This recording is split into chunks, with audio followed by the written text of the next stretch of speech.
Denis O'Hare. I was thinking about this the other day. Yes, American Horror Story Hotel had violence and gore and sex, but it also had enormous heart. Yeah. And that was because of you and your character, Liz Taylor. You really grounded it. You made it all believable for the audience.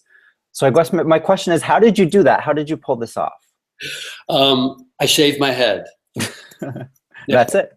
No, giving credit where credit is due has to go to the writers. They create these amazing characters. We bring them to life. They sort of watch what we're doing and they respond. And Ryan also jumps in there with his ideas. So, I was so happy with the part. And then around episode 5 and 6, it really blossomed. And they started to really give me some amazing stuff. The backstory episode was amazing. The love story with Tristan was amazing. And I can't take credit for any of the ideas. I know that at one point I mentioned something about I would love to see my son again. I'm not sure that was my idea in the heat of things. I can't remember whose idea it was. I probably wasn't my idea. But I did have that in my mind that it'd be amazing to see his son come back and get involved again. And, I thought funny thing is Ryan's got kids. Brad Falchuk's got kids. A lot of the writers have kids. Wes Bentley has kids. Matt Bomer has kids. I have kids. It was a really family-oriented group. And so it made sense to me that we structured a lot of stuff around, sentimental issues is one way to put it, but just real basic issues of family, love, and fulfillment. And I think that's what the writers really excelled this year at that. Right. You mentioned your son on the show. That the first time we saw in the flashback episode where we kind of saw Liz's origin story, that must have been so fun to play as an actor. It was fun to watch as a viewer. And that kid was amazing.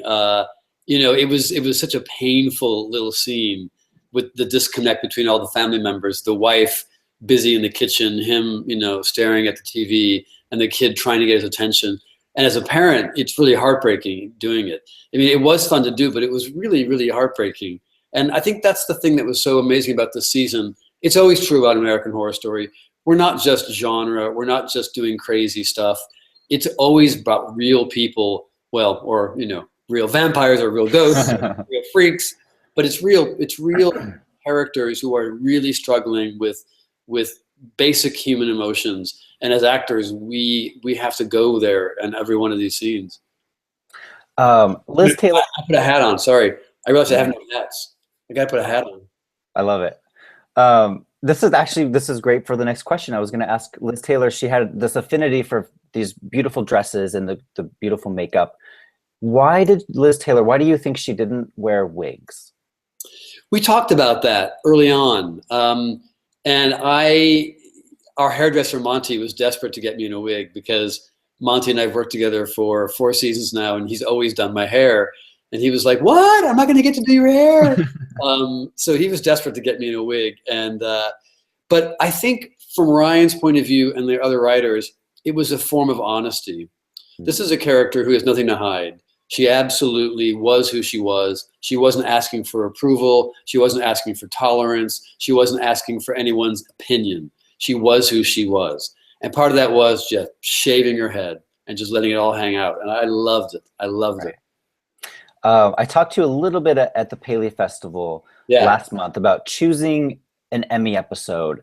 And for you in particular, if you get nominated, I don't want to jinx anything, but it might be very, very hard for you. It might be quite the task this year because there were so many great Liz episodes. How do you choose? And I want to do a sizzle reel. That would be great. I kind of wish they would do that, to be honest.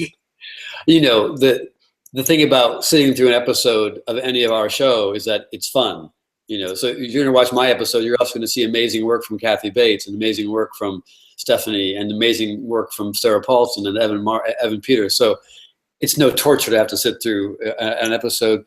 I agree with you. My agent and I have already been talking about what to do, and it's a conundrum because the backstory episode where Lady Gaga's Countess helps Nick become Liz is an amazing episode.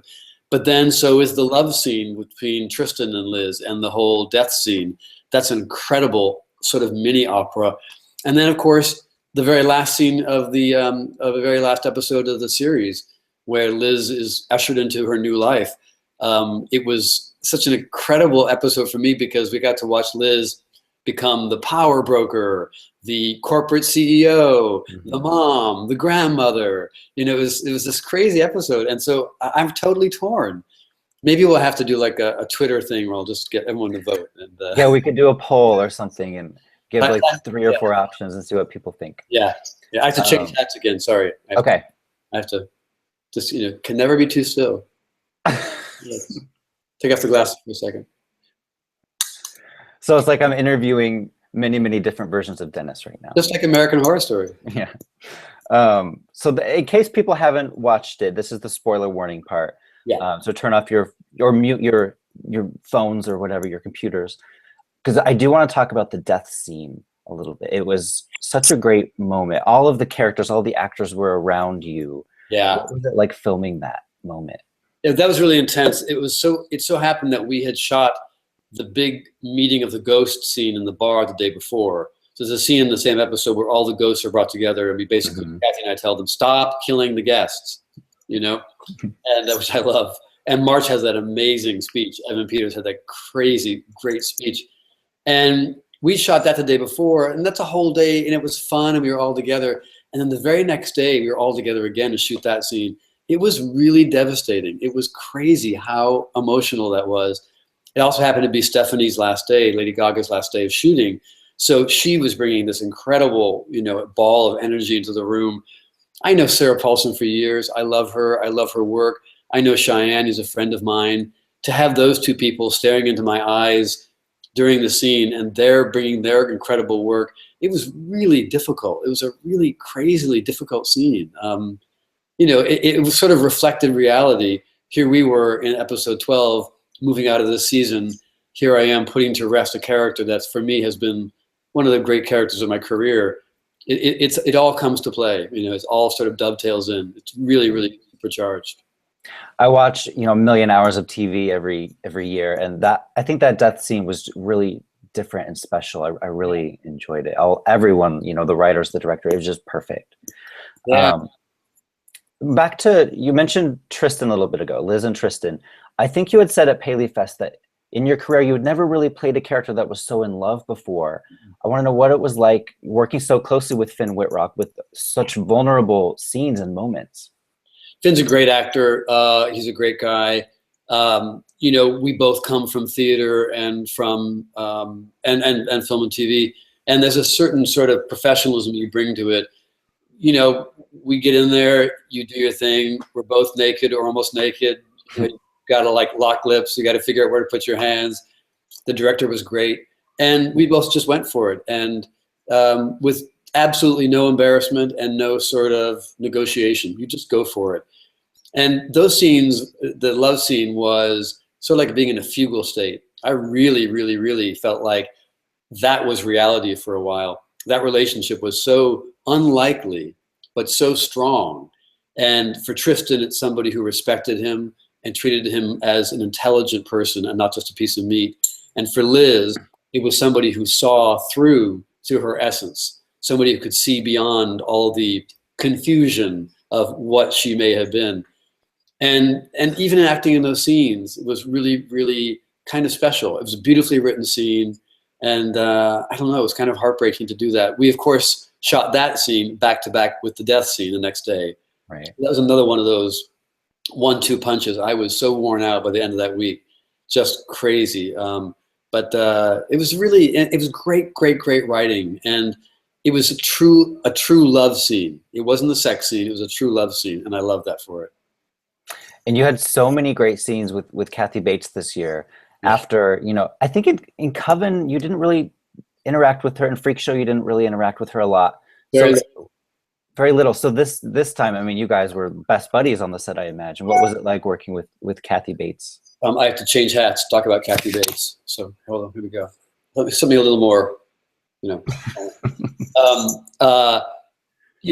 Kathy's she's an idol of mine. She's one of the great actors of TV, screen, and stage. And to be able to spend that much time with her was truly an honor. Also really fun. She's actually really, really fun to be around. She's really fun to work with. We had a great time. We were like, it felt like all of our scenes were walking down hallways. Whenever I was there, like, are we walking down a hallway again? We always seem to be walking down a hallway, which is its own thing and pretty hilarious. She's so funny. She's such a good sport. And she also brings everything to every take. And I watched her in amazement more than once, just when she was, you know, doing something and I would happen to be watching. And she just really has an extraordinary level of commitment to the situation, the character, and the moment, and very hard on herself. If she doesn't like what she did, she really has a hard time letting go of the day. She feels like she could have done better. It's hard to imagine her ever doing better, but she beats herself up sometimes. I loved her glasses, Iris's glasses. They were so perfect.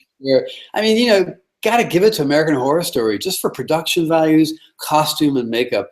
The costuming is so spot on. But we're talking about, you know, 30s, 20s, 70s, 80s, 90s, the black exploitation period with Ramona, all those costumes, just they really, really, you know, Lou, our costume designer, Erich, really has a gift. She has a gift. I love the crew of American Horror Story, and so do the Emmys. The Emmys reward the crew members year after year, multiple Emmy wins every year. It's just really fantastic. And I will be killed by legions of fans if I don't ask about Lady Gaga. She seems like the real deal. What was it like working with her? You called her Stephanie, so you guys must be best friends. I'll change hats again. Hold on. The Lady Gaga hat.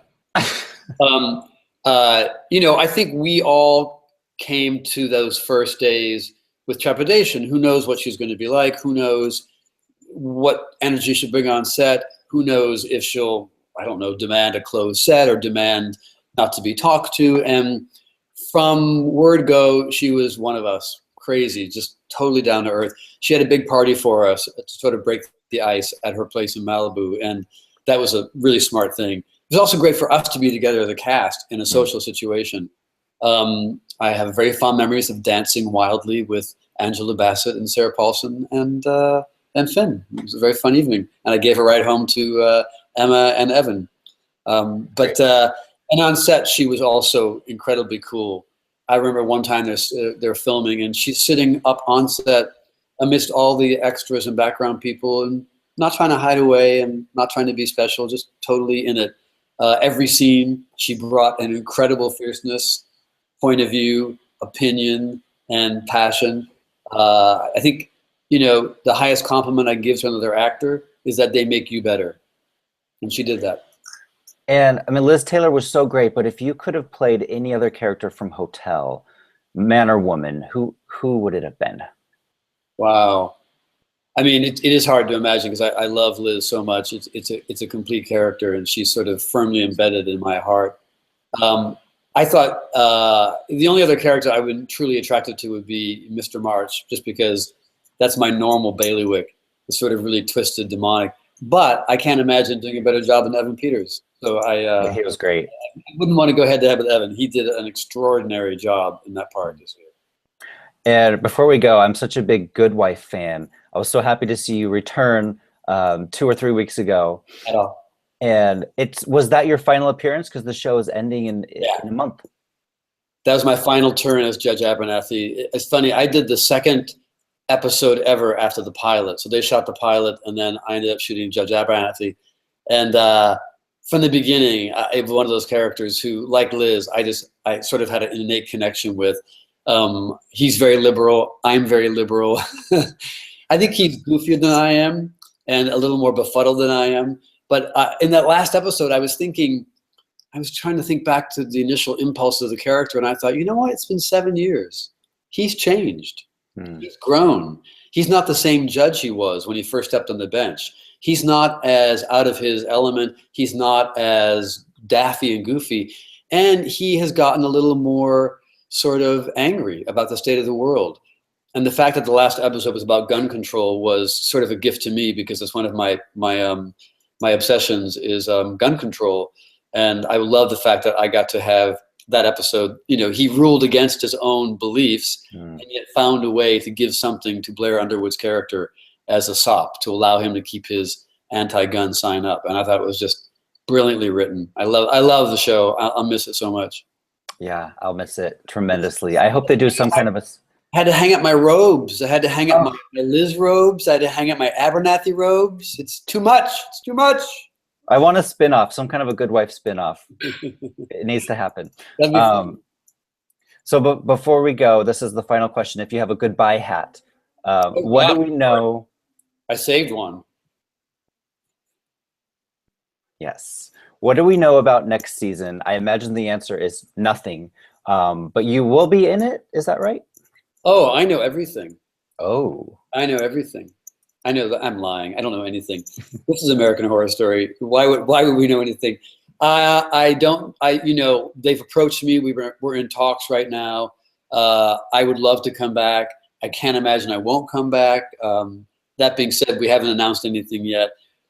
You know, I did talk to the writers a while ago, and I got a little inkling of something. And then when I reapproached them, they were like, "Oh no, that's done now. That's changed." So even if we do get a hint or something, it doesn't matter. It changes. When I first heard about Liz last year, that was a very different character than what ended up being Liz. I was told at first she was going to be possibly a drag queen who died in a tragic fire. It was a serial killer. You know, Interesting. That did not come to pass. Stanley was meant to be the director of Freaks. Todd, God, I can't think of his name suddenly. Oh my God, how awful. But Todd Holland? Todd Browning. Okay. And that changed. So they always start out with a really strong idea, and then as they begin to work through the idea, things morph. So I am looking forward to whatever it is. I can't wait to get back into the playground, and I can't wait to see what everyone else becomes. Nice. And Emmy voters, if you're watching, do not forget to vote for Denis O'Hare. Liz Taylor. Charm. Come on. Come on. An iconic character that should be rewarded. Thank you. Yeah. Well, I'll see you. Hats off to you. What's that? I said hats off to you. Hats off. Okay. Have a great day. Thanks. Bye.